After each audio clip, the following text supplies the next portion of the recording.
खबर शामिल करते हैं डिवीजन बहावलपुर के deputy bureau chief Rana Binyamin की रिपोर्ट के मुताबिक रहीम यार खान से रूरल हेल्थ सेंटर RHC बागो बहार में इंसदाद खसरा और रूबेला वैक्सीन मुहिम के दौरान घर घर 9 माह से 15 साल तक के बच्चों को वैक्सीन लगाने का अमल शुरू हो चुका है। इंसदाद खसरा और रूबेला जैसी मोहलिक बीमारियों से बचाव के लिए रूरल हेल्थ सेंटर बागो बहार का अमला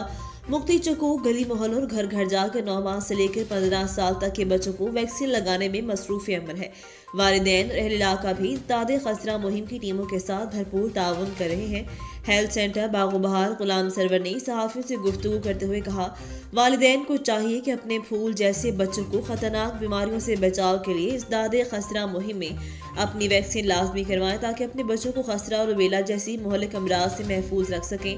टीम में शामिल zonal supervisor Malik Rashid, madam Kausar, Shakeel person, Khalid Rashid और दीगर जामबाज राना बिन्यामिन और हशाम खालिद, वसीम सजाद, मोहम्मद रिजवान, आतिफ, मोहम्मद यासीन, अब्दुल्ला, साबर अली और समीर और तमाम लेडी हेल्थ वर्कर्स भी टीम में शामिल हैं।